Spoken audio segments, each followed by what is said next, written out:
I'm really worried for my phone right now because I'm filming right now on it, and the construction for it is a fucking cup placed on the old camera.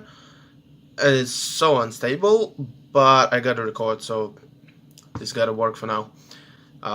You probably are familiar with the word woke and the term it comes with it, and the meaning of it. And for those of you unaware, woke, the word new progressivists and the like use for people who accept their values, agree with them, and are great people, especially for their male allies who will probably rape them at some point, and companies that accept their values wholeheartedly and go with the flow of the feminism, of the SGWs, and the glorious ideas they represent.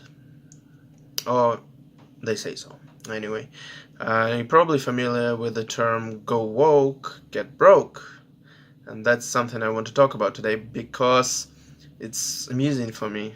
It's amusing because I don't understand. People in the higher ups of those companies deciding that that's a great idea to go woke and appeal to these people. I think we gotta take it case by case, and I found this great page on Go Woke Get Broke, and there are examples with articles, news, everything about each example in particular. First of all, let's cover some games, video games. We love video games, right? Battlefield 5 or Battlefield V. For those of you unaware of Roman numerals. Battlefield 5. Right, I never liked Battlefield 5. I was always a Call of Duty guy. Call of Duty 4, Call of Duty 6 for multiplayer, 1, 2 for single player. Yeah, that was the shit. But Battlefield always amused me. I enjoyed the hell out of Battlefield Vietnam. That was a fun experience. But I always disliked Battlefield because I always felt like it needs more team cooperation, and of course, unless you have a clan or a lot of people you play with, that's not possible. A guy still on a chopper to go off and just suicide with it, yeah, that's Battlefield for me. That was Battlefield for me. But Battlefield 5, oh boy, they went full in. You probably heard what happened, right? The trailer, the awful trailer, where they glorify this image of a World War II soldier jumping around like a 90s action hero, slaying enemies left and right, using, I don't know, katana swords, prosthetics, shit like that. It's so confusing you can't even understand who is fighting who. The lack of realism, the lack of historical accuracy was never a problem for me personally. Why do you have to change the formula so much? Like, Battlefield always was a thing people could play to if they want to feel like they're in that war, like they're fighting for the cause. Maybe Bad Company, the single player company of Bad Company 2, I think, I enjoyed a lot because it had those touches of personal connections in war and in the squad. But here's just some action movie stars jumping around killing Nazis. I mean, it's fine, it's what Wolfenstein is for, but Battlefield? And of course the woman with the prosthetics. And yeah, I know women fought in World War II. It's true, you know. People from my country, a lot of women not only served in the reserves or in the medical department or in supply departments, they also fought in war itself. There were partisans there. There were people. These were people hiding in the back line of the enemy because they lived there and they want to defend their country, their land, their house, their home, and they fight the enemy in their back line, destroying the supply lines, causing great damage to the enemy's army. And these are probably people that won the war, the World War II, for my country, or what it was.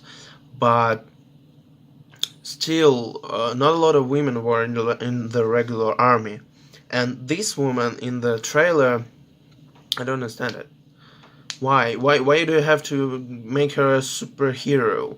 with some weird prosthetic arm jumping around from roof to a motorcycle, slaying Nazis left and right. It's war. People die there. It's serious stuff, and you probably shouldn't glorify it like that. It could be a woman fighting in war, but she still needs to be human. If you want to represent a woman, a real woman, don't make her a superhero, make her a woman, a human, in the meat grinder of the war. That would be better, right? So yeah, they went full on woke, released the trailer, got the backlash, but I don't know why, but they always double down. They always do it. They get the backlash, they see the reaction, they're like, fine, you don't like it, don't buy it. How? How does that work? I want to make a video on anti-consumer practice, but this particular thing, don't like it, don't buy it. What the fuck are you talking about? You don't have a monopoly in video games. You don't have a monopoly on first-person shooters. There are big contestants. There are big companies that fight you for your place in the market. And you say, don't like it, don't buy it. What the fuck? Your fan base is dwindling because of this. You're losing your regular customers that will go to your enemies. They will buy their game, play their game, and give them money instead of you. How does that work for you? How is it positive for you? Yeah, you can say to all other people that don't like the core formula of Battlefield, that a lot of people and that your fan base enjoys, you can tell to them to fuck off, because then your fan base will stay and you will get regular sales. But when your regular fan base that was always playing your game that you release every fucking year, you go them to fuck themselves, they're gonna go to other companies, buy their product, and fuck you over. And that's why you get low sales, and I don't get it. It's the same thing as Ghostbusters, the 216, of course, the all-female Ghostbusters. And I gotta say, I was never against all-female cast, the female leads. We all know great female characters like Lara Croft, Chell from Portal, the Mirror's Edge main character, Hope, I think, and other great female leads. There are also great female leads in movies, including Lara Croft. It's an action movie after all. Ghostbusters, it was all about politics. Like, I could get all-female Ghostbusters if the goal is to make funny Ghostbusters, not to prove your agenda is right, to prove yourself right, and tell the Ghostbuster fan base, look, females can be great too, look, females can be funny, woo. No. If it wasn't about that, if it was about the comedy, the foolishness of Ghostbusters, instead of the good scenarios, instead of a good script, instead of good jokes, they put 4 female leads and like, do it. You're females, you're great, you can do it. And the Hemsworth character, like, just, I don't get it. There can be a movie with a stupid male character. Oh, look, a stupid male hunk, a jock that doesn't understand shit. But this here is again an agenda. It's like, look, these 4 female leads, they're great, they're powerful, they're individuals. And look, this dumb blonde broad that is male and can do shit without them. I don't get it.